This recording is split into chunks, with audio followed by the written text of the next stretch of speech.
Bom dia a todos e eu acho que vou começar com um pouco sobre o que é que nós vivemos nos últimos 14 meses, não é? Acho que foi em março do ano passado que eu estava na Madeira e alguém ligou-me e disse: é melhor ir para casa porque vamos fechar isto tudo. Comecei a comprar luvas para levar o lixo e coisas dessas. Não sei se alguém já passou por isso. 3 meses depois já queria vender os meus filhos.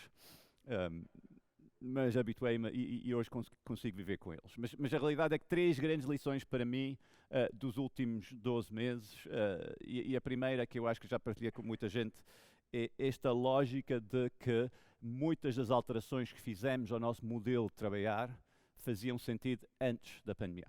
E depois a questão é porque é que não fizemos antes? Porque é que foi preciso uma pandemia para eu descobrir que não preciso acordar às 6 da manhã para meter 2 horas de trânsito para ir a uma reunião que podia ter feito remotamente? Porque é que foi preciso uma pandemia para eu fazer mudanças óbvias para o meu negócio? Eu acho que a lição número 1 é provavelmente a mais dolorosa, é porque ninguém quer mudar. Esta é a realidade, ninguém quer mudar, mesmo aqueles que dizem eu adoro mudança, são aqueles, eu digo, imagina o dia em que recebes um e-mail da área financeira a dizer que vão mudar um procedimento. A nossa reação imediata é, lá vão aqueles gajos outra vez mudar as coisas. E por isso, como vocês trabalham no mundo da mudança, vocês sempre tiveram este desafio de ninguém quer mudar. Dizem que sim, mas tipicamente dizem quando as coisas acalmarem, não é? Eu gosto sempre de ver o empresário português que diz que quer mudar coisas, mas agora não porque vem a Páscoa, e agora não porque vem o verão, agora não porque é o último trimestre, e por isso, em geral, só posso mudar em fevereiro. Também não, porque vem o Carnaval. E por isso, tipicamente, o que acontece muitas vezes é que nós não mudamos grande coisa porque estamos sempre à espera que as coisas acalmam para mudar. Até vir uma pandemia e forçar esta mudança, que para muitos no início pareceu negativa, mas vamos ser realistas, acho que o nosso balanço vai ser muito mais equilibrado, não é? Eu estimo que 40% das empresas em Portugal aumentaram a faturação durante a pandemia. Que a 20% a 30% não mudaram grande coisa, mas mesmo se desceram 10%, o seu EBITDA duplicou porque conseguiram poupar imensos custos.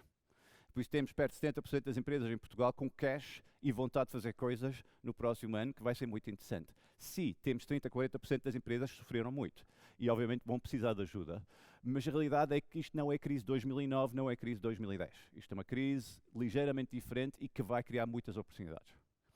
Mas já uma segunda lição que também é interessante, é que todos mudamos. E não foi tão difícil como nós pensamos. Em 2, 3 semanas, a maioria das vossas equipas estava em casa a trabalhar sem problemas, todos a lutarem para os clientes, etc, etc. E por isso, esta segunda lição é importante. Nós mudamos com muito mais facilidade do que nós pensamos. Tipicamente, são os nossos líderes, nós próprios, que são um problema, porque o resto da equipa muda. É o líder que diz agora não, porque quando as coisas acalmarem, não é? Mas esquecemos também outra coisa, somos capazes de mudar porque passamos alguns anos a construir infraestruturas para preparar a mudança. E quando falamos em investimento em hardware, software, processo e tudo isto, não podemos esquecer uma coisa, que estamos a trabalhar o balanço da empresa, o ativo da empresa, que permite a mudança com muito mais fluidez e rapidez. As empresas que mudaram depressa foram empresas que tiveram isso. Eu fiquei chocado de saber que 8 meses depois do início da pandemia ainda havia hospitais em Portugal que, embora tinham licenças Teams, não tinham câmaras nos computadores. Que eu não tenho problema de não ter câmaras 1 mês depois da pandemia, mas 8 meses depois eu a pensar, mas não podes ir a Vorten. Nada contra, mas qualquer coisa, ir lá comprar. What's the big deal? Não, é complicado, é preciso um procedimento. E começamos a perceber que nas organizações que investiram muito nos seus processos internos, a mudança foi muito mais rápida do que pensamos. E depois a terceira lição, que eu chamo a lição de fevereiro-março de 2021, não sei se alguém passou por isso, eu ligo para os meus colegas ou amigos em março de 2021, pergunto como é que vocês andam, eles dizem estamos rotos. Estou cansado, estou estourado, que é um bocado má notícia, porque ainda faltam 9 meses no ano, não é? Porque se já estás cansado e faltam 9 meses, isto não vai correr bem. E perguntamos porquê, e dizem, não sei, é reuniões non-stop, a correr a 200 a hora, não aguento mais, etc. E eu acho que quando eu analiso porquê, eu chego a algumas conclusões. E a primeira é que a maioria das pessoas ainda fingem que a pandemia é uma coisa temporária. As mudanças da pandemia são coisas temporárias. Há aquela lógica de regresso, não é? Vamos regressar. E por isso, o que é que nós estamos a fazer? Estamos a tratar a mudança como temporária. E quando nós tratamos a mudança como temporária, as nossas pessoas são forçadas a manter o regime antigo e operar no regime novo temporário. Estão a operar em 2 regimes. E o que é que acontece? É que isto leva a burnout rápido. Porquê? Porque ninguém consegue aguentar um mundo desse. Eu costumo comparar isto a alguém que decide viver em casa de um amigo enquanto faz obras lá em casa. E a realidade é que depois de 14 meses disto não consegue avançar, não consegue regressar, está preso num ciclo horrível. E por isso nós, como líderes, mas também para os nossos clientes, temos uma obrigação rapidamente de normalizar a mudança, porque se continuamos com este registro do antigo e o novo e ainda não decidi como é que vou fazer, o que é que vai acontecer, as pessoas mudam, mas entram em burnout permanente e não conseguem continuar a trabalhar. E isto, o verdadeiro risco para as nossas organizações, é que nós começamos a queimar pessoas neste processo e por isso nós vamos ter dificuldade mais tarde de voltar a recuperar. Por isso, 3 lições. 1, ninguém quer mudar. 2, somos muito melhores a mudar que pensamos, se investimos em nós. E 3, quando iniciamos o processo de mudança, o que é que precisamos é líderes e opinion makers dentro das nossas estruturas que trabalham a normalização da mudança e não fingem que esta mudança é temporária, que isto vai regressar, porque isto não vai regressar. Estávamos a falar antes, eu tenho uns amigos da minha idade, 50 e tal anos, aqui nesta zona tem escritórios, e eles dizem, nada, isto agora vamos todos voltar ao escritório. E depois falo com pessoas no escritório deles que têm 22 anos que dizem, estás maluco, nunca mais. Eu vivo na margem sul, não vou me meter aqui de manhã, às 5 da tarde não vou sair como nem maluco porque tenho medo do trânsito, porque o meu puto está na escola. Isto mudou para sempre. E a realidade é que mudou para sempre e ainda bem. Eu a semana passada tive de ir a Madrid, há quase um ano que não viajava, não é? E foi a Madrid, e foi giro porque eu fui numa quinta-feira, regressei numa sexta e consegui, do meu quarto hotel em Madrid, dar a aula aqui que eu tinha em Lisboa, de sexta-feira das 11 às 2 e mais uma aula das 2 às 4, e por isso consegui fazer muito mais coisas do que antigamente e correu bem para todos. Isto é um país de oportunidades fantástico que nós temos pela frente. Não é? Mas vamos ser realistas. Estamos cansados hoje, mas antes da pandemia, em 2019, não sei se alguém lembra de 2019, sim? Eu não me lembro de ter ouvido alguém dizer, Nadim, as coisas são muito folgadas, eu tenho uma vida muito fácil, eu não tenho stress nenhum. A realidade é que toda a gente já andava estressada em 2019, isto não mudou grande coisa, vocês andam estressados agora e andavam estressados nessa altura, e por isso temos de ter uma conversa sobre 2019, em que toda a gente já andava estressado, não é? Eu estava quase para vender uma linha de t-shirts que eu queria vender, merchandising, que dizia que quando as coisas acalmam. Porque cada vez que falava com as pessoas, dizia temos de fazer coisas, diziam que quando as coisas acalmarem, Nadim, está bem, agora não. Mesmo o almoço, não posso, pá, quando as coisas acalmarem. Isto 2019, e por isso a questão é porque é que andávamos já tão estressados em 2019? Porque é que tínhamos tantos problemas em operar em 2019? E quando eu falava com as pessoas, tipicamente apreciam duas palavras, 2 razões. Eu dizia, porque é que vocês trabalham tanto? E um dizia, porque pá, nós temos de nos organizar melhor. Não sei se alguém já passou por isso. Há aquela noção de temos de nos organizar, que eu chamo arrumar, não é? As pessoas têm uma tendência a querer arrumar a casa. Os meus filhos são assim, quando têm exames, arrumam o quarto, não é? E eu nunca percebi porquê, mas pá, sentem que sem arrumação não conseguem trabalhar, não é? E depois havia pessoas que me diziam, não, o problema não é a organização, nada é planeamento. Não sei se alguém aqui concorda. Yeah? Quem é que acha que é a organização? Mãos no ar, planeamento, outras pessoas. Eu digo que vocês, a certa têm razão. Era fundamental, em 2019, termos uma conversa sobre a organização. Mas não no sentido que eu sinto que as pessoas têm. E porquê? Porque claramente o que é que eu senti em muitas organizações no sul da Europa, nós tínhamos uma interpretação da organização muito baseada numa lógica de controle. Eu preciso sentir controle sobre as coisas, vou organizar pessoas para me dar controle. Vou dar alguns exemplos. Reuniões de segunda-feira com a equipa. Estão lá para organizar a equipa ou estão lá para acalmar o chefe? Ainda não se percebe, ok? E os meus alunos acham certamente que estão lá para acalmar o chefe, porque acham a reunião menos útil do que devia ser. Mas há outras práticas dessas que nós vimos que não funcionam. É a minha favorita, e todos os anos eu elejo uma favorita de prática de gestão que eu não entendo, que é a marcação de férias. Não sei se alguém já passou por isso. A marcação de férias é um exercício coletivo divertido todos os anos, em que toda a gente tem que marcar férias até 31 de março, porque a lei diz assim, não é? E agir, porque ninguém quer marcar. E por isso os recursos humanos das empresas mandam e-mails para toda a gente a dizer, por amor de Deus, marcam as férias. E pessoas vão para casa e dizem, mulheres estão-me chateadas lá no escritório para marcar as férias, e ela e o meu chefe também. E os mais honestos dizem ao chefe o seguinte, eu não sei quando é que vou tirar, porque temos um projeto grande e não sei o que é que vai acontecer, por isso preciso de mais flexibilidade. E o chefe diz o quê? Marque na mesma, depois mudas. E por isso temos 4 milhões de portugueses a marcarem férias fictícias, num exercício de organização completamente ridículo. Agora, quando nós olhamos para uma Netflix, ou uma BlackRock, outra empresa internacional que diz, não há limite de férias, e se quiseres tirar férias, combina lá com os teus colegas e não queres saber, muitos pensam, dão liberdade. Eu gostava de dizer outra coisa, não. Eles estão a pensar noutra forma de organizar pessoas. Eles estão a dizer o trabalho de organizar pessoas à volta das férias funciona melhor desta forma do que outra. É muito mais ágil, funciona melhor e, by the way, eu vou saber se um gajo foge durante 100 dias, não é? Vamos reparar que ninguém aparece durante 100 dias e por isso não é preciso contadinho das férias, etc, etc. Nunca percebi isso e apareceu-me na altura, e estava em Braga com o Primeiro-Ministro para fazer aquela pergunta mágica, mas você recebe um SMS no final de meia-noite, 31 de março, diz, já está, o piso está tudo marcado, podes relaxar. Isto num país em que o governo decide todos os anos sobre o Carnaval. Surpresa! Ok? Claramente nós temos que repensar esta coisa da organização e pensar, organização quer dizer o quê para nós? Quer dizer controlar ou quer dizer outra coisa? Porque quando eu organizo com base no controle, o que é que acontece? Eu crio rigidez na minha máquina. Eu tenho procedimento para tudo e de repente alguém quer marcar férias e quer mudar férias porque um cliente teve um novo projeto muito giro para nós e toda a gente quer trabalhar o projeto, mas tinha férias marcadas, quer remarcar. Agora preciso preencher outros papelinhos, combinar com outras pessoas. E o que é que acontece? Quando eu organizo com base em controle, qualquer mudança cria o quê? Exceções. E estas exceções dão muito mais trabalho a toda a gente. Então vamos falar de planeamento. Quantas pessoas aqui fazem listas de coisas para fazer? To-do lists? Ninguém? Podem ser eletrónicas. Ok, quantas pessoas conseguem sempre completar a lista? Ok, ninguém. Normalmente há alguém que levanta a mão, que tem aquele truque só por uma coisa, não é? É acordar. Yes, great, sinto muito melhor agora, completei a minha tarefa de hoje. Exatamente, é daquelas coisas, sinto que sou vitória hoje, não é? A realidade é que a maioria das pessoas não consegue completar. Porquê? Porque aquela lista mudou de função na vossa vida. A lista de antigamente era um plano. Uma pessoa sentava-se, aqueles mais idealistas, não é? Que tiram um curso de time management ou qualquer coisa, ou comprar um livro, sentem-se num domingo à noite e dizem, vou planear a minha semana. Segunda de manhã vou fazer isto, segunda à tarde vou fazer isto, terça de manhã vou fazer isto, quarta vou pensar, quinta de manhã vou fazer isto, e depois o que acontece? Vocês entram de segunda de manhã, recebem uma chamada que não estão à espera, chamada para uma reunião que não estão à espera, um e-mail que não estava à espera e de repente é sexta-feira. E eu pergunto, mas estas surpresas acontecem quantas vezes por dia? Todos os dias, todas as semanas, para sempre. Parece que o gestor português vive um estado permanente de surpresa. De facto, ele fica surpreendido quando não há surpresas. Fica naquela de alguma coisa está a correr mal. É feriado. Okay? O que é que nós começamos a perceber é que se nós organizamos com base em rigidez e controle, nós tipicamente vamos ter mais surpresas e estas surpresas vão destruir a nossa capacidade de planear.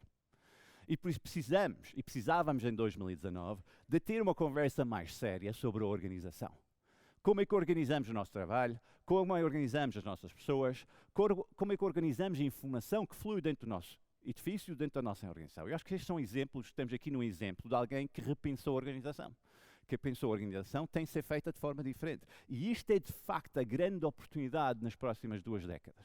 Porque as empresas conseguem repensar a organização, conseguem extrair maiores volumes de produtividade das suas pessoas, melhores rentabilidades e o que é fascinante, conseguem crescer muito mais depressa. E na essência, o que é que nós todos queremos fazer como empresários é crescer. Ponto. Porquê? Porque cria rentabilidade, liberta fundos para investir e tipicamente cria carreiras muito mais interessantes para as nossas pessoas e isso cria aquela sustentabilidade ecológica que nós estamos a procurar na nossa empresa.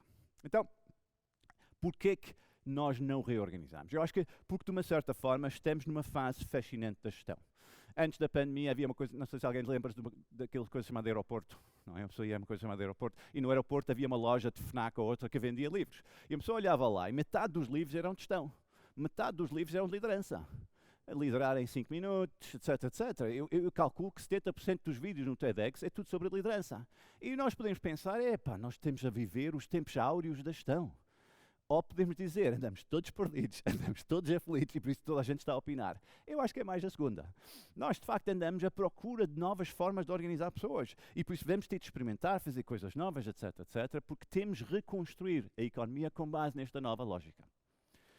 Quando nós olhamos para quem gera empresas, e pessoas aqui comigo hoje são pessoas que gerem empresas e equipas, etc, o que é que nós sabemos? Que eu posso pegar em 10 pessoas nesta sala, juntar 10 pessoas no Reino Unido, 10 pessoas na Alemanha, e todos vão ter uma coisa em comum. Um propósito. E quando nós falamos em propósito, não levam a mal, não é eu bebi 6 caipirinhas e vi qualquer coisa, não. É um propósito, é um sentimento, eu existo por uma razão. E qual é? Todos os gestores têm um propósito forte. E o que é, quando analisamos todas as entrevistas que temos com eles, é que eles todos sentem que eles existem para contribuir para a sobrevivência da empresa. Eu existo para contribuir para a sobrevivência da minha organização E vimos isto muito na pandemia, não é? Muita gente correu para casa e virou-se para os miúdos e disse, calma, isto é importante agora, não posso. Não é? Haver esta reação muito intrínseca de eu luto para a sobrevivência da nossa empresa. Acho que quem aqui gera equipas e clientes sabe isso. É o nosso propósito todos os dias. Nós acordamos e o stress e toda a nossa energia e adrenalina vem desta lógica de estamos cá para contribuir para a sobrevivência da nossa empresa. E porquê que é difícil? Porque a nossa empresa está sujeita a 3 grandes pressões. Temos acionistas que podem ser nós próprios ou podem ser outros que estão a pressionar a nossa empresa. O que é que os acionistas querem? Toda a razão, querem retorno. E com toda a razão. Mas esquecemos de dizer uma coisa, eles não só querem retorno, mas querem retorno com grande previsibilidade. Agir ver o acionista diz, em novembro de 2020, faz lá o orçamento de 2021, diz-me o que é que tu vais me entregar em final de 2021. Mesmo nas empresas familiares, o resto da família olha para o CEO e diz, olha, para o ano achas que podemos comprar uma casa nova? Há uma pressão enorme, não só de entregar resultados, mas resultados com alta previsibilidade. E o que é que nós sabemos? No mundo, grande mudança, quem promete previsibilidade vai ter de absorver toda a incerteza. Depois temos colaboradores. O que é que os vossos colaboradores querem? Sim, toda a razão, querem dinheiro. Primeiro, não estou a dizer que é o mais importante, mas querem dinheiro. Querem dinheiro não só para salários, mas para condições de trabalho dignas, para bom equipamento, para café como deve ser, uma série de coisas que são importantes para a minha inspiração para trabalhar melhor. Isto custa dinheiro. Querem mais formação, mais tempo livre, etc, etc, para pensar. Great, isto custa dinheiro. E depois querem uma segunda coisa. Eu adoro, muita gente diz, Nadim, pessoas querem estabilidade. Não querem estabilidade, querem previsibilidade. Estabilidade é fazer a mesma coisa para o resto da vida e ganhar a mesma coisa para o resto da vida. Ninguém quer isso. Querem previsibilidade. Nós temos uma feira de emprego aqui na Nova todos os anos e é giro porque as empresas montam um stand, não é? A Google vem, monta um stand, etc, etc. E o meu aluno vai lá e diz o seguinte, se eu me juntar à vossa empresa, o que é que posso esperar daqui a 5 anos? E a resposta honesta é, sei lá, puto. O mundo muda. 5 anos. Mas não é isso que eles dizem. Dizem, se tudo correr bem, daqui a 2 anos podes fazer isto, daqui a 3 anos podes fazer isso. Nós começamos a prometer às pessoas previsibilidade. Quem gera equipas sabe, pandemia bate, as nossas equipas reagem durante 3 meses, depois começam a fazer a pergunta, como é que vai ser? What's the plan? O que é que posso esperar? Mas começamos a perceber que nós estamos a ser pressionados pelos acionistas a gerar resultados e dar previsibilidade. E pelas nossas pessoas a gerar resultados para pagar como deve ser e ter previsibilidade. E o que é que acontece? Não é por acaso nós começamos a ver na literatura de liderança palavras como resiliência. Porque imaginam, espero que isto nunca vos acontece, o vosso filho cai, bate com a cabeça, faz um raio-x e o médico diz, amanhã de manhã vamos saber se vai ser preciso cirurgia ou não. Quando o vosso filho deita-se à noite, ele diz, mãe, pai, vou ficar bem. E vocês dizem o quê? Vocês obviamente dizem, sim, não te preocupes, filho. E como é que ele dorme? Lindamente, porque vocês deram previsibilidade. Como é que vocês dormem? Não dormem. Bem-vindo à gestão moderna. Não é por acaso que nós falamos em resiliência. E especialmente quem gera empresas mais pequenas, mais sensíveis a isto, porque o papel dos líderes torna-se ainda mais crítico. Porquê? Porque nós estamos a prometer previsibilidade a vários stakeholders e por baixo estamos a absorver toda a incerteza. E finalmente, os vossos clientes, o que é que eles querem? Querem dinheiro, querem melhores preços, mais pessoas a trabalhar no projeto, mais pessoas a atender o telefone, e depois querem o quê? Previsibilidade. Quando é que vens? Quando é que vais estar pronto? Quando é que vais fazer isso? E por isso, tipicamente, eu costumo dizer, um gestor 2019 basicamente fazia 2 coisas. Encontrava maneiras de melhorar a rentabilidade da sua organização, de forma sustentável para libertar fundos para poder investir nas pessoas, remunerar os acionistas e investir nos clientes.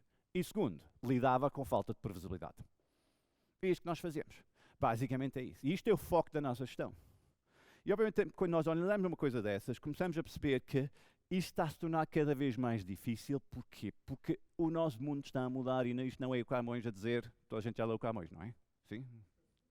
Todo o mundo é composto por mudança, ele escreveu isto há 470 anos. É giro porque a maioria das empresas portuguesas continuam a fingir que o mundo não vai mudar. Continuam a fazer planos fingindo que as coisas não mudam. Mas o mundo está a mudar e vou só falar em 2 coisas estruturantes da mudança, não é? A primeira é a minha paixão, que é a educação. Nós estamos com provavelmente as gerações mais qualificadas sempre no mundo. Pessoas brutalmente qualificadas que estão a ter um impacto em 2 lados. Primeiro, como os nossos colaboradores conseguem trazer muito mais. Estava a partilhar o e-mail que eu tenho antes, de uma miúda que trabalha comigo, ela tem 20 e poucos anos, e ela trabalha comigo, e o nosso CEO de formação de executivos, nós os dois homens com 50 e tal anos, com alguma experiência, ela pediu-nos uma coisa ontem, mandamos os dois um texto para ela, e ela mandou-nos um e-mail a dizer, gosto bastante do que é que vocês fizeram, mas ainda falta um pouco consolidar os vossos pensamentos. Eu pensei, uau, este alguém 20 anos, eu não tinha escrito isto ao meu chefe aos 22 anos, pá, nem pensar. Esta é a nova geração, eu às vezes fico lixado com eles, não é? Tive um aluno que foi ter comigo na primeira aula e disse, professor, gostei muito da aula, espero que isto continue. Não é? E o meu instinto é logo vou chumbar o puto, mas não posso, não é? Eu tenho de mudar, eu tenho de ser mais aberto, etc, etc. Eu tenho de repensar o seguinte, a vossa função como gestores é pensar que cada pessoa que trabalha convosco é alguém que está a vos entregar 8 a 10 horas de pensamento por dia. E a vossa obrigação é converter isto em cash. That's your job. Eles são ativos, não são custos fixos. E se vocês não conseguem converter em cash, somos nós a falhar, não eles. Isto é a nova realidade que nós vivemos e a grande mudança. A segunda consequência da educação é os nossos clientes. Eu adoro pessoas que dizem, eu adoro os meus clientes. E eu digo, quando não chateiam.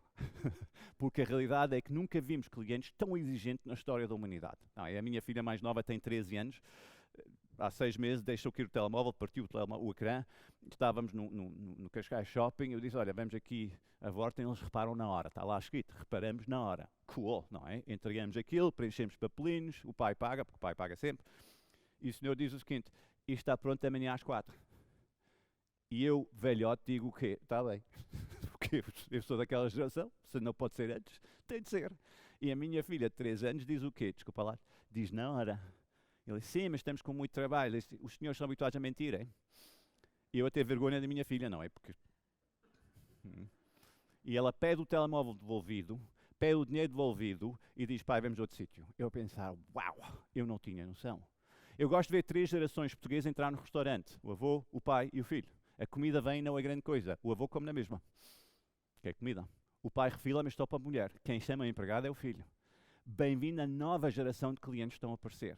Muito mais exigente, muito mais pressionante. E nós temos de repensar a nossa maneira de interagir com eles, que é muito mais difícil fazer se não mudamos a nossa forma de organizar.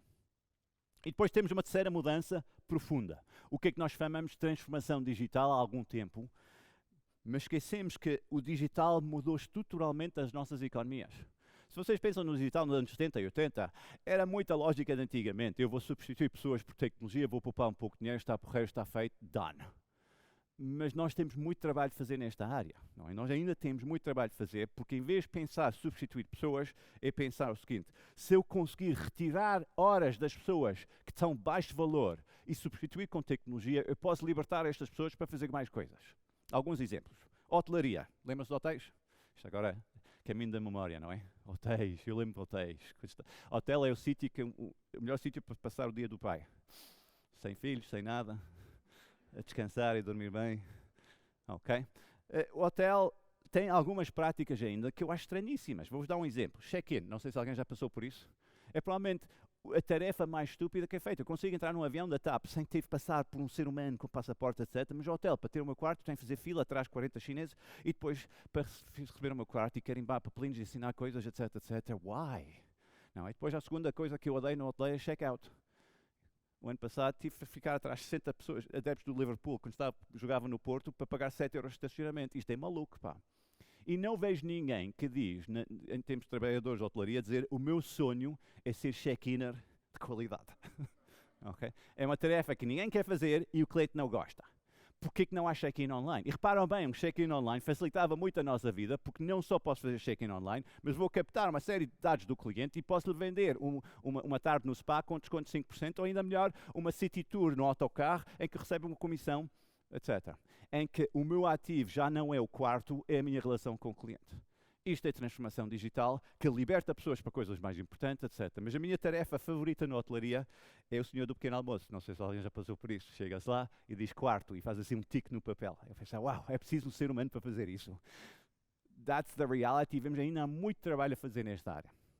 Mas o que é que verdadeiramente muda com transformação digital é a noção da nossa economia.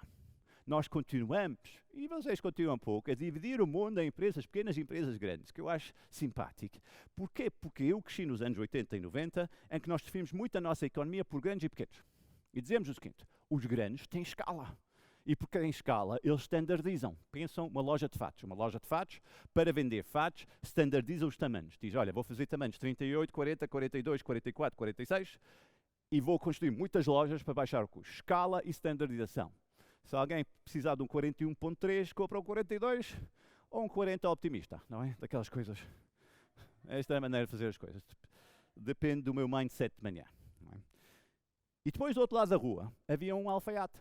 Alfaiate clássico PME, que dizia o seguinte, eu vou personalizar o meu serviço, por isso não vou-te vender tamanho standardizado, vou fazer um fato da tua medida, 41.7, e vou-te entregar sábado de manhã.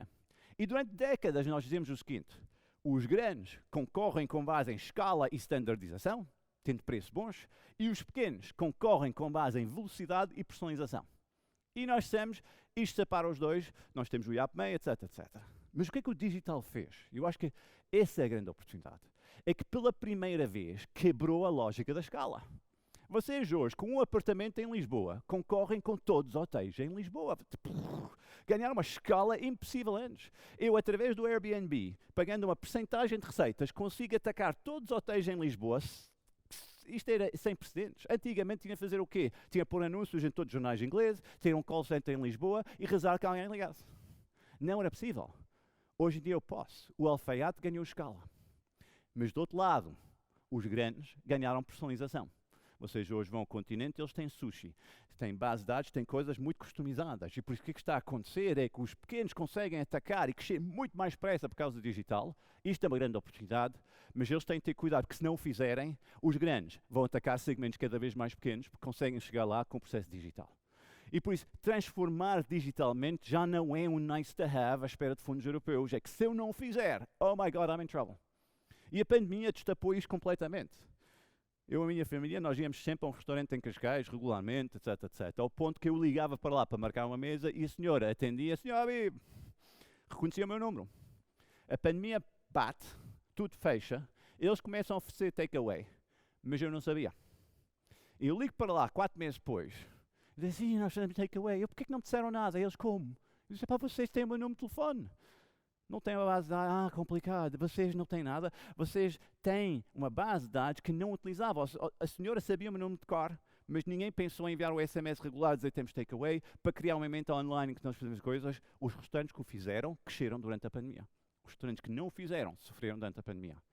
E por isso, quando nós falamos em mudança, não se esqueçam, clientes muito mais exigentes, colaboradores muito mais talentosos e, mais importante, estamos a quebrar a lógica de escala e personalização que vinha do passado para criar oportunidades novas para todos. Não é? Eu adoro ver os planos estratégicos de empresas de telecomunicações nos anos 90 e 2000, porque vocês não veem lá a Netflix aparecer. Eles não tinham noção que vinha atacar o mercado de conteúdo. Eles não tinham lá o WhatsApp a atacar voz. De facto, eles perderam conteúdo, perderam voz, só têm internet hoje. Não sei se concordam, mas basicamente, porque eram empresas pequenas que atacaram. Isto é a grande oportunidade. E por isso, não é por acaso que nós já em 2019 sofremos, porque estamos a ver muitas mudanças em cima. Primeiro, estamos a ver mudança na nossa maneira interna de organizar e trabalhar. Pessoas mais qualificadas, inteligentes, a chocar o nosso sistema e exigir coisas diferentes. Segundo, estamos a viver a mudança do nosso cliente, a ganhar cada vez mais poder, cada vez mais músculo e exigir cada vez mais de nós. Nós, de facto, estamos a mudar a nossa maneira de trabalhar. Tipicamente, em qualquer mercado, existe o que eu chamo o ciclo de maturidade do mercado. Ou seja, um mercado novo cresce muito, muito depressa, depois chega a uma certa maturidade, o crescimento abranda e um dia o mercado estabiliza e não há crescimento de mercado. Se eu quero um cliente, eu tenho que roubar outro. Não sei se alguém se lembra quando abriu o primeiro McDonald's em Portugal? Não? Ninguém? Vocês são muito novos? É legal. São muito novos ou são muito velhos e por isso a memória está a falhar. Uma das coisas. Não é? Ou eu digo coisas como, eu não me lembro, mas o meu avô contou-me tudo. Sim, senhora. Foi em 91. Não é? Em 91 abriu o primeiro McDonald's em Portugal e foi giro porque havia filas de 300 pessoas à porta. Porque mercado novo, a crescer muito depressa e por isso havia muito mais procura do que oferta. E por isso quem oferecia o serviço tinha o luxo de ser ligeiramente arrogante. Não é? Imagina, em 1991, vocês na fila e dizem, queria um cheeseburger sem pickles. E o senhor dizia, se não queres pickle, tiras tu. Porque atrás de ti há 299 clientes que não querem coisas extra, por isso sai do caminho, se faz favor. Hoje vocês pedem 100 pickles, eles não só dizem sim senhora, mas dizem vai sentar, nós levamos a mesa. O mundo mudou. O mercado entrou em maturidade. O que é que acontece? O mercado começa a ter novos players a entraram novos players, isto não só McDonald's, mas também telecomunicações, também na banca. Tipicamente há uma consolidação dos players do mercado, o mercado standardiza e o mercado chega à sua maturidade inteira. E durante este percurso todo, o cliente vai ganhando poder. Alguém aqui já recebeu chamadas do seu banco a pedir para fazer vendas, para comprar produto? Sim? Como é que vocês tratam os senhores do banco? Muito educadamente vocês dizem, por amor de Deus, nunca mais me ligas, está bem? É isso? Muito bem. Agora quero que vocês imaginem outra coisa. 1970, o vosso pai recebe uma chamada do banco. Provavelmente a vossa mãe gritava, é o senhor do banco! O que é que mudou? É que com a maturação dos nossos mercados, o cliente ganhou aquele músculo todo. E o que é que mudou na nossa forma de vender? E foi interessante ver a abertura hoje de manhã. É que em 1990 eu vendia produto, hoje eu vendo soluções. E nós dizemos isto, mas esquecemos de dizer que isto implica uma mudança profunda na nossa organização. Em que nós, em 1990, treinávamos as pessoas para perceber produto. E a lógica era dizer ao cliente, eu sei mais do produto que tu e por isso tens de me ouvir. Quando eu vendo soluções, eu tenho de saber mais do cliente e não do produto. Eu digo, eu sei mais sobre o teu negócio e posso te ajudar a construir soluções para ti. Isto implica mudar a nossa forma de vender, mudar a nossa forma de interagir e mudar a importância que o cliente tem em nós. E por isso não é por acaso que nós começamos a ver este discurso aparecer no mercado, que é nós temos de ser muito mais adaptativos, ou nas empresas no vosso setor, temos de ser muito mais ágeis. Agile. É o ponto que começa a irritar as pessoas, não é? Pessoas dizem ágeis, pessoas começam a ficar irritadas. Ágil quer dizer o quê? Para alguns quer dizer faz mais pressa, para outros quer dizer faz o que é que eu estou a pedir. Mas na realidade, ágil é o quê? Nós queremos organizações mais ágeis, porquê? Porque aceitamos que com o mundo a mudar muito mais pressa, com clientes muito mais exigentes e com a transformação digital a acontecer, eu tenho de ser capaz de me adaptar muito mais pressa às mudanças. E por isso preciso repensar a minha forma de organizar. Então, o que é ágil? Eu costumo dizer, ágil para mim tem muito a ver com o processo de tomada de decisão. Uma organização ágil, uma equipa ágil, é capaz de tomar a decisão certa, no local certo e na altura certa. Exemplo, restaurante. Restaurantes foram provavelmente os negócios mais ágeis nos anos em 2019, 2018. Não sei se vocês têm a mesma experiência, a minha filha mais velha tem 22 anos, vamos todos a um restaurante, vem o catálogo de produtos da empresa e a minha filha acha que tem direito de customizar aquele. Diz lá bife com batata frita, ela diz, quero bife, não quero batatas, quero arroz branco sem sal. E ao lado uma salada de tomate, com balsâmico. Ok, e o pai diz, lá vai ela outra vez, porque complicas tanto? Não sei, todos têm amigos desses? Sim? Yeah. Mas o que é interessante é o empregado diz o quê? Sim, senhora. Ele não diz, deixa-me ver com o chefe, não se importa pôr isto num e-mail, isto vai ser mais caro, isto vai levar mais tempo, isto é complicado, não sei se é possível. Porque ele sabe, se ele disser estas coisas todas, não há mais clientes, morre. Por isso ele teve de redesenhar todo o processo da cozinha. Se vocês pensarem bem, ele transformou o processo de tomada de decisão, que antigamente estava no cozinheiro, para o empregado. E por isso teve de repensar o fluxo de informação. Teve de repensar a maneira que a informação flui na sua organização para poder fazer isso. E agora o cozinheiro acorda de manhã e diz como é que vou, como back-office, preparar uma série de opções para nos permitir reagir ao cliente. Que é muito diferente de antigamente. Mas a história não acaba aqui, porque ele recebe o bife e 5 minutos depois chama o empregado e diz, este bife está duro. E o que é que um bom empregado faz? Ele retira o prato e diz, peço imensa desculpa, posso trazer outra coisa? Ela diz, não. E garanto-vos que ele não cobra o bife. Ele dá um desconto ao cliente, 15 euros on the spot, assim. Ele não diz, vou mandar o bife para o laboratório, vai ser analisado, a área financeira precisa de comprovativo do IBAN, 2 assinaturas, e vai fazer uma transferência em 60 dias. Porque se ele fizer estas coisas todas, não há mais clientes. A pergunta aqui é, como é que nós construímos empresas dessas?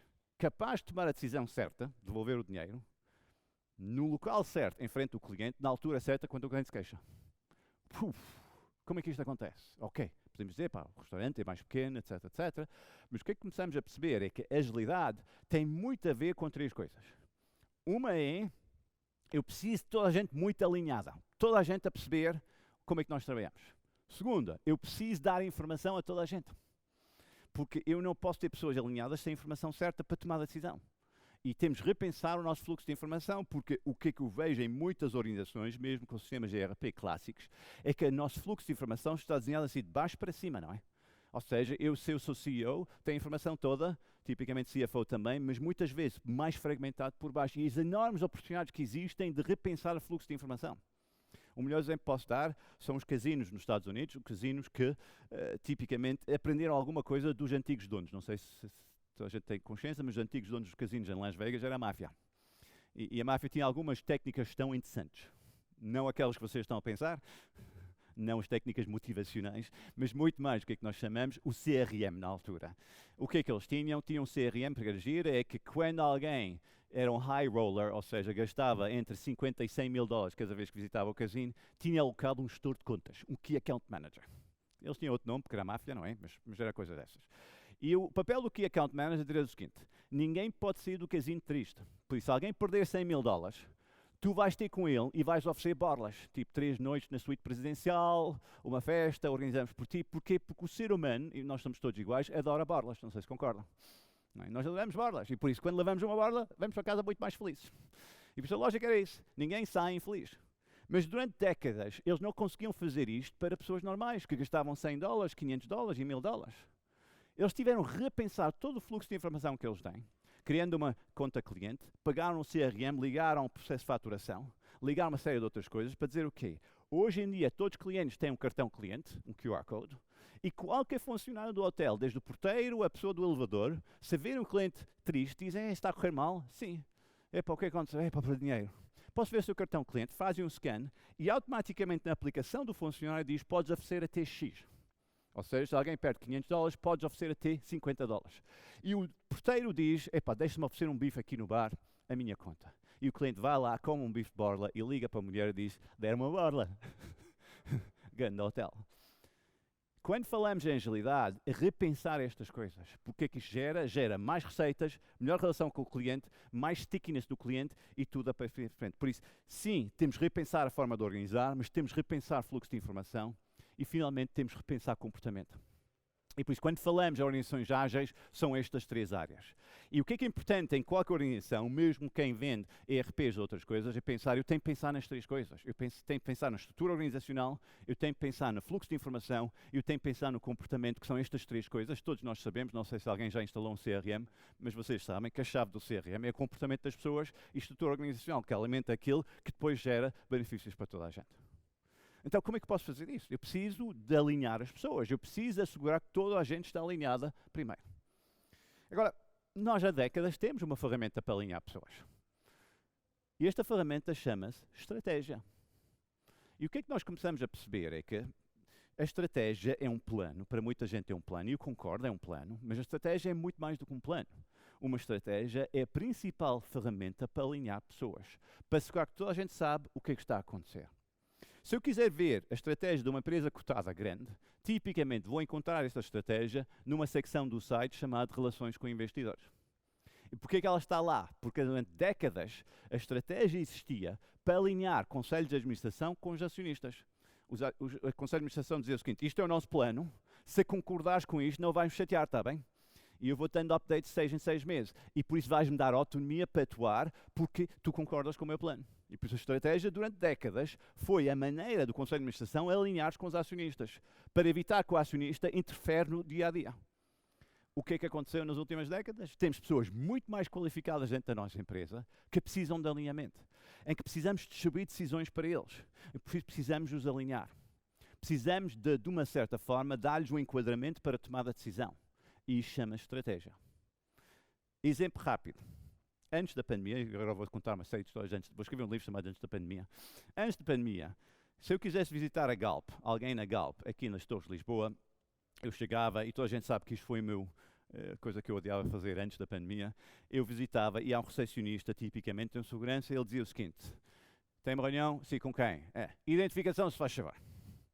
Que é uma coisa que me irrita profundamente, porque eu não sei porque ele quer a minha identificação. E eu pergunto, mas queres minha identificação para quê? Ele disse para identificar o senhor. Really? Vocês têm medo do quê? Que as pessoas que fingem são outras pessoas? Olá, sou a Amália. Mas resulta, sou Cristiano Ronaldo. Não é? E depois eu digo sempre a mesma coisa, eu digo, não trouxe. E depois fica à espera. E o que é que ele diz invariavelmente sempre? Sabe o número de cor. E eu adoro, porque percebe uma coisa, ele não quer me identificar, ele quer escrever o número num papel. Eu digo, sim senhora, e eu invento o número, ele escreve o número, está toda a gente feliz. Eu penso, uau! Temos um processo inteiro montado, rígido, de controle, que não está a funcionar e ninguém sabe porque o chefe dele só vê papelinhos preenchidos. Uau! Porquê? Porque tipicamente o que é que acontece? É que quando este senhor foi contratado, alguém disse-lhe o seguinte, a tua função é assegurar, quando alguém chega, pedir o BI, depois escreves aqui o número do BI, depois no final do dia assinas o folha, pões aqui nesta caixa. Done. That's it. E este jovem vai à festa de Natal da empresa, o CEO diz, temos de ser abertos a ideias novas, etc. E ele vai a casa e a mulher pergunta como é que foi, ele diz o bacalhau estava bom. Porque ele está numa caixa muito pequena. Eu podia ter dito o seguinte, a tua função é assegurar que a pessoa certa encontra-se com a pessoa certa, na sala certa, com a melhor experiência possível, cumprindo com as regras de segurança da empresa. Go! O que é que eu acabei de fazer? Acabei de alinhar uma pessoa, não por uma regra, mas pela uma estratégia. É dizer, agora vai falando comigo sobre o que é que estás a fazer e vamos ajustando isto enquanto que o mundo muda. Em vez de dizer às vossas pessoas para pensarem fora da caixa, que tal construirmos uma caixa maior? Que tal construirmos uma caixa que dá liberdade às pessoas para começar a tomar mais decisões? E ao acontecer isto, o que é que vai acontecer? As pessoas mais qualificadas que nós temos começam a acelerar o processo de tomada de decisão, começam a tomar mais decisões, que libertam os seus líderes de muitos problemas que acontecem e permitem os seus líderes fazer a sua função essencial. Que é o quê? Pensar a empresa daqui a um ano e não resolver as merdas de ontem. Não levam a mão? Alguém disse, bom dia, nada, eu não consigo pensar o futuro que estou a resolver o hoje. Eu disse, não, estás a limpar o ontem. Ok? Sorry, eu disse o palavrão, não disse? Ok, let's go back there. Estou a ficar velho.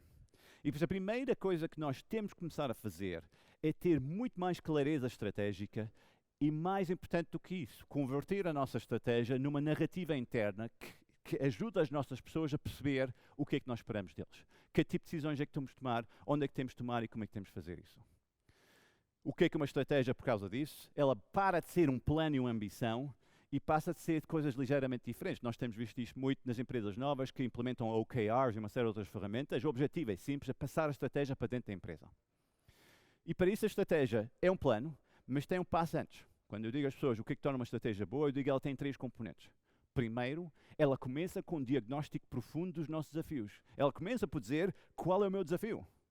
Porque o que é que nós sabemos de pessoas inteligentes? Eles alinham connosco se eles entendem o problema. Muitas vezes eu vejo pessoas aparecerem numa reunião de planeamento estratégico da empresa em que alguém diz, isto é o nosso plano, e metade das pessoas lá atrás dizem, os gajos não perceberam o problema. Eu alinho pessoas quando toda a gente sabe qual é o problema. Não alinho pessoas quando sabe o plano. Exemplo rápido, vou só ver a hora, desculpa lá. Eu não tenho timing. Já ultrapassei o tempo ou não? Quase. Yeah. Ainda tem, ok, lá em casa ainda tem. Good. 10 minutos. Eu alinho pessoas pelo problema. Exemplo. Em 2009, não sei se alguém se lembra, passamos por outra crise profunda. O país levou um chimbalão enorme. E muitas empresas portuguesas foram para fora à procura de novos mercados. Todos nós devemos conhecer alguém que foi para Angola, ou Brasil, ou Moçambique. E quando nós olhamos para as coisas e perguntamos como é que correu, sabemos que não correu nada bem para a maioria das pessoas. Porquê? Porque não foram estratégicos. Vamos lá fazer o diagnóstico? O diagnóstico típico é, perdi vendas em Portugal, se eu encontrar outro país para trazer vendas, eu consigo recuperar. Parabéns, isto é o diagnóstico de um miúdo de 10 anos. Parabéns, fácil. Vamos ver mais profundo? Se eu sou uma empresa portuguesa, estou habituado a trabalhar no mercado de 10 milhões de habitantes, no mercado com muito boas infraestruturas, faço norte a sul em 5 horas, no mercado com muito boas qualificações, muita gente sabe trabalhar, sabe falar, sabe escrever, etc. No mercado com um sistema financeiro brutalmente sofisticado, no mercado com infraestrutura tecnológica do melhor, 4G no país todo, fibra em casa, etc. E no mercado tem o euro, uma moeda muito estável. Vamos olhar para Angola? Qualificação de recursos humanos? Não. Infraestruturas? Não. Tecnológicas? Não. Sistema financeiro? Não. Moeda estável? Não. O que é que eu sei daquilo? Nada. Por isso vou ter de aprender. Aprender leva tempo. Tempo custa dinheiro. O que é que eu não tenho? Dinheiro. Eu fui para Angola porque não fiz um bom diagnóstico. O plano era lindo. Outro país que vocês adoram ir, os portugueses não levam mal, é o Brasil. Eu tenho um amigo brasileiro que diz-me que ele adora os portugueses, que eles vêm com dinheiro e voltam com experiência. O Brasil tem escala, 300 milhões de pessoas, tem falta de infraestrutura profunda, tem algumas pessoas qualificadas, mas custam uma pipa de massa. Tudo que nós não sabemos operar. Por isso, se eu for para o Brasil, eu tenho que ter muito dinheiro. Esta é a realidade. E pessoas dizem, mas eles falam português. Eu digo, sim, se venderes livros faz sentido. But the rest we have to change. E por estratégia começa com este diagnóstico honesto sobre os desafios que nós temos. E quando nós partilhamos isto com as nossas equipas, eles começam a elevar de nível. A segunda coisa que temos de fazer é temos de desenhar todo o nosso processo com o cliente no centro. É fascinante porque todos nós dizemos que o cliente está no centro, mas a realidade é que o cliente é aquele chato que está lá fora à espera e a chatear e irritar. Nós temos de repensar os nossos processos na vida do cliente. É claro para mim que aquele hotel que me obriga a fazer check-in, obriga-me a fazer check-out, obriga-me a lembrar do meu quarto para comer o pequeno almoço, não pensa no cliente. Pensa no controle. É ridículo eu ter de fazer check-out ao meio-dia ou à 1. Porquê? Eu sei que antigamente era necessário, porque antigamente não havia tecnologia digital e por isso todas as empregadas faziam as limpezas por escalões. Hoje em dia, come on! Eu posso dizer, vá ao quarto 403, depois dá um salto a 4612, etc. No norte da Europa, com base em tecnologia, vemos hotéis, redesenhar com base no cliente. Alguns dizem, tu tens 24 horas de check-in a check-out, por isso se fizer check-in às 6 da tarde, check-out é às 6 da tarde. E outros dizem, o teu custo é 150 euros por dia, mais 10 euros por hora. Go, enjoy, not a problem. Ou seja, completamente repensado à volta do cliente. Um exemplo bom disto é a banca portuguesa, não leva ao mal. A banca portuguesa com o horário de abertura às 8h30 de manhã, para tu não vires. Fechamos a hora do almoço para tu não vires, abrimos logo a seguir ao almoço para tu não vires, depois fechamos a 3 porque temos trabalho para fazer, sabes? What about the customer? Ele é que espera. Não é? E acho que é giro, porque durante a pandemia eu fiz uma coisa, consegui um crédito de habitação do meu banco sem de lá ir, só por e-mail. Mandar coisas por e-mail, etc. E agora, querem-me obrigar a voltar ao banco? Eu não quero. Eu digo, mas o cliente... Não, mas é processos, sabe? É muito importante. Você tem de vir cá. Alguém aqui gosta de ir ao balcão? Não, ninguém. Eu tento dizer aos teus bancos, toda a gente que eu conheço, quando eles dizem tem de ir para o balcão, ninguém diz, yay, estou tão excitado. E a primeira coisa que todos querem quando vão ao balcão é sair do balcão. Clareza estratégica. 2, desenhar tudo à volta do cliente. Porque ao fazer isto, começamos a ganhar cadência. A terceira coisa que nós vimos que as organizações estão a fazer é depois avançar com enorme disciplina, não distraírem. Esse é o nosso plano, esse é o nosso foco e trabalhar com enorme disciplina. E porquê? Porque num mundo em que tudo está a mudar e tudo está a mudar, as nossas relações tornam-se brutalmente críticas. E o que é que faz construir relações entre nós e os nossos clientes? Uma palavra simples que nós utilizamos muito, confiança. Eu digo, ok, como é que tu constróis confiança? É simples, cumprindo promessas. Não sei se alguém aqui já trabalhou numa função comercial. Eu adoro aquela cena, uma pessoa está numa sala de reuniões, o cliente diz, está bem, se garantes a implementação deste projeto em 30 dias, eu compro. E o que é que um bom vendedor diz? Sim, sempre.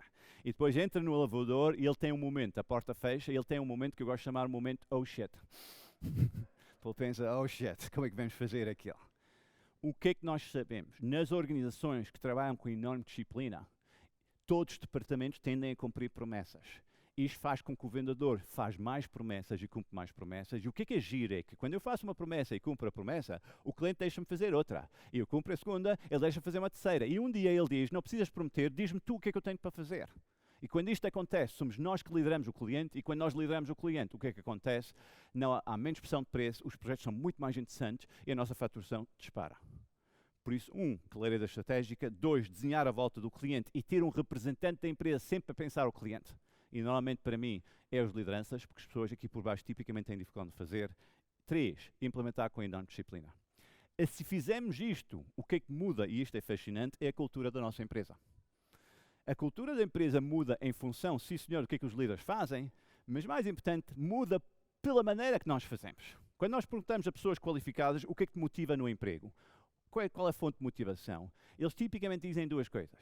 Uma é, dizem, eu quero sentir que faço parte de uma equipa vencedora. Eu quero vencer. Ninguém quer ir ao jantar de Natal e ter o CEO a dizer, epá, falhamos todos os objetivos, mas dá cá um grande abraço. Porque os melhores vão enviar currículos para fora na segunda-feira. Eu quero vencer.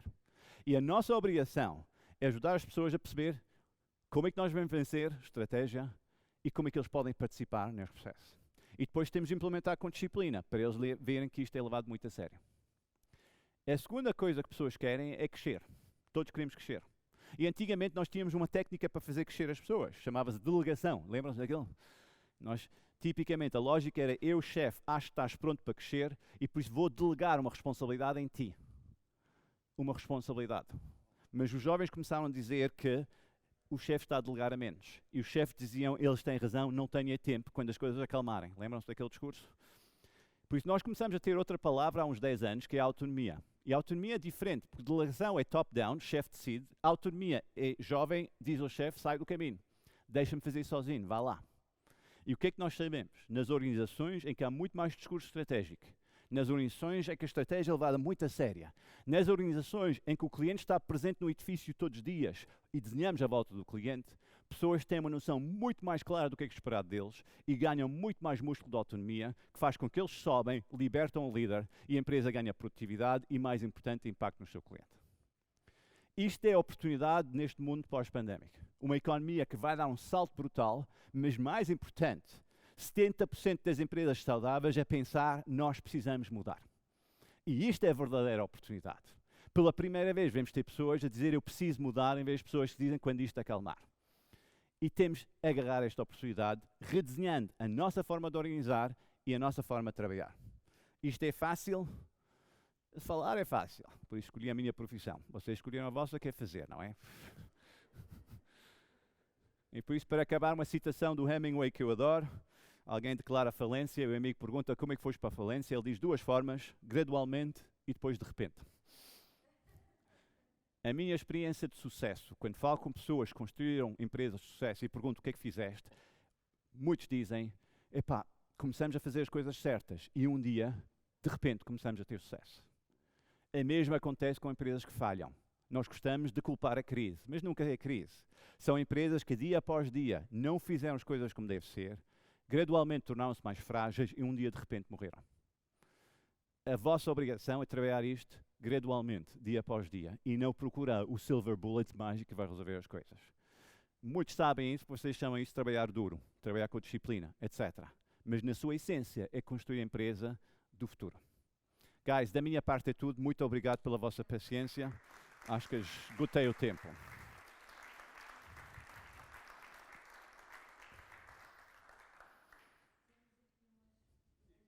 Cool, temos perguntas. Ok, cool.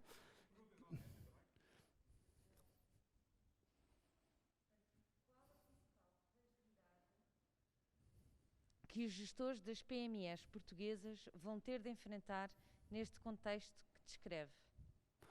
Eu acho que a primeira é que existe uma tradição de não ter uma estratégia explícita. Muitos gestores PMEs têm uma visão implícita aqui dentro, chamam de experiência, têm uma estratégia implícita, eles têm qualquer coisa, sabem o que querem fazer, etc, etc.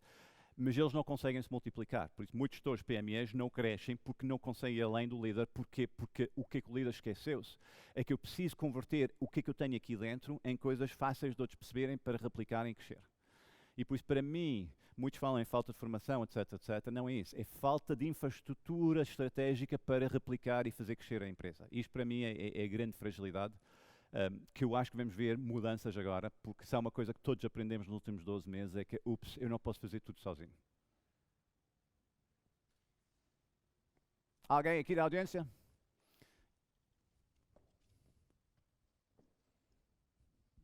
Primeiro que tudo, obrigado por esta apresentação sempre inspiradora. Se pensarmos em PMEs e se formos para uma PME ou para uma pequena com o discurso de tens que ter uma visão estratégica, a maior parte diz, mas eu tenho uma visão estratégica, não sabendo que não tem. Nós tentamos, esta equipa com os nossos parceiros, tentamos acima de tudo trazer a boa gestão para estas empresas. O que é que nós devemos fazer com empresas que acham que já sabem tudo e que já fazem tudo bem? Eu acho que, e muito do trabalho que eu tenho feito com empresas é não chamar isto de visão estratégica, porque, como eu digo muitas vezes, visão estratégica tem várias interpretações, e eu digo sempre às pessoas, tu tens a tua visão, mas vamos lá fazer uma coisa, vamos analisar os últimos 3 anos, e vamos perguntar nos últimos 3 anos o que é que foi mais difícil para ti, e vamos fazer uma lista. Vamos olhar para o que é que correu muito bem nos últimos 3 anos e fazer uma lista. E vamos dizer o seguinte, vamos nos próximos 2 anos remover 2 das 4 coisas aqui na lista de coisas que correram mal. É isso. Ok, great. Eu digo sempre que eu digo, quando trabalho com empresários, digo sempre, tu tens duas declarações financeiras. Podes tirar do PHC também. Uma chama-se demonstração de resultados e outra chama-se balanço. E eu pergunto sempre a um gestor, tu olhas para o balanço e tipicamente dizem não. Não sei se concordam. Estão muito obcecados com o P&L, com a demonstração de resultados. Eu digo, ok, então deixa-me só explicar uma coisa que nós explicamos aos nossos alunos. A demonstração de resultados dá-me resultados dos últimos 3 meses, 6 meses, 9 meses ou 12 meses. Tipicamente é olhar para a empresa num horizonte de menos de 2 meses, concordam? Mas a sustentabilidade de uma empresa depende da sua capacidade de gerar profits, lucros, para investir em ativos que depois geram lucros no ano a seguir. E por isso, tu tens de olhar para o teu ativo. Ele diz, mas como? Eu digo, ok, simples. Um gestor operacional ajuda as equipas de vendas a atingir os resultados deste ano. Um gestor estratégico constrói uma equipa de vendas para o próximo ano. Constrói balanço para o futuro. Diz, o que é que posso fazer para eliminar este problema daqui a um ano? Eu trabalho com algumas empresas que dizem, nada, um dos problemas que nós temos aqui é que nós não estamos alinhados em termos de ferramentas de IT. Eu, ok, good. E volto 3 anos depois e digo, olha, vocês já há 3 anos disseram que não estavam alinhados. Como é que isto está? Ah, não mudou nada. E a vossa faturação? Flat. Ok. E começamos lentamente a construir coisas. Eu acho que muitas vezes o problema de uma PME não é que ela não entende foco e estratégia, mas as ferramentas clássicas de estratégia das consultoras clássicas são tão abrangentes que parecem desconectados do resto. E por isso quem trabalha com PMEs tem de dizer o seguinte, onde é que vai ser o foco do próximo ano? Não é? Aquela coisa, what is the one thing, uma coisa que vais fazer? E foca nisto, e para daqui a um ano, quando falamos, isto está resolvido. E depois saltamos para o próximo, e saltamos para o próximo. E se olhamos muito para, não olhamos para o PHC hoje e perguntamos qual é a razão do sucesso do PHC. É difícil ver hoje que temos tanta coisa a acontecer, porque temos tanta autonomia em várias áreas, a explodir em todas as áreas. Mas se voltarmos para trás e dizemos, todos os anos fomos melhorando uma coisa, e lentamente o que aconteceu? Ganhamos cadência, e esta cadência fez que mais pessoas começam a avançar, e de repente começamos a ganhar escala, e é assim que temos de trabalhar. Por isso, evitava a palavra visão estratégica.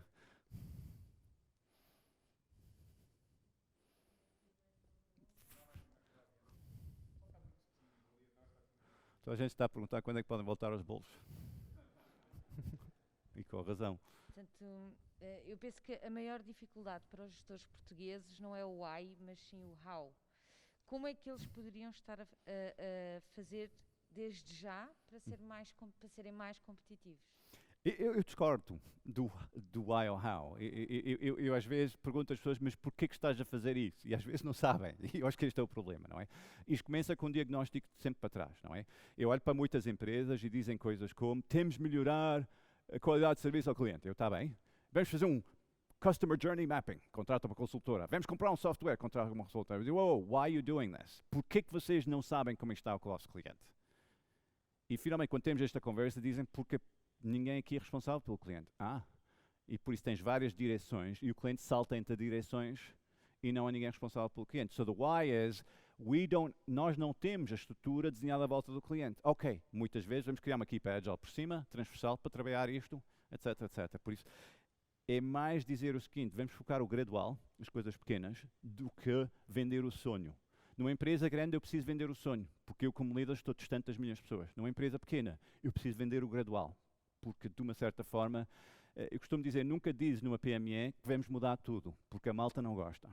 Vai mudando e um dia para as pessoas e diz, olha lá para trás, já viste quanto é que nós mudamos? It's a very different logic.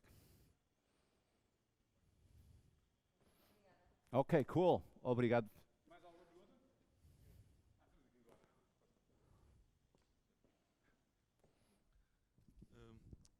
Falou aqui antes da pandemia que não havia aquela dor, não era, da mudança. Agora conseguimos fazer tudo por Teams, conseguimos fazer muita coisa nesse sentido. Mas quando dentro da organização realmente há essa vontade, mas quando o cliente não alinha, quer dizer, às vezes é essa coisa, não, nós preferimos presencial, não, tem de ser presencial. Como é que nós combatemos essa dor, que a nível comercial então é um grande impacto? Acontece comigo também, não é? Pessoas dizem, mas nós preferimos presencial.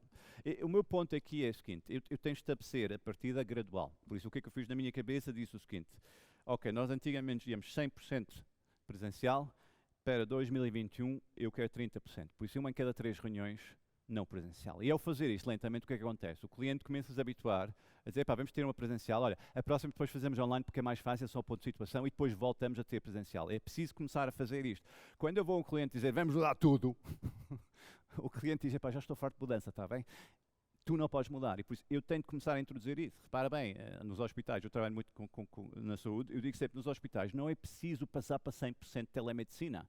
Mas se eu conseguir substituir uma em cada 5 consultas em Portugal por consulta remota, eu passo de 72 milhões de consultas presenciais no SNS para 50 e tal. That's huge, não é? E por isso eu tenho que começar a fazer isto gradualmente. Não é, isto muda tudo. Eu acho que ninguém gosta do discurso que devemos mudar tudo, porque parece pouco refletido.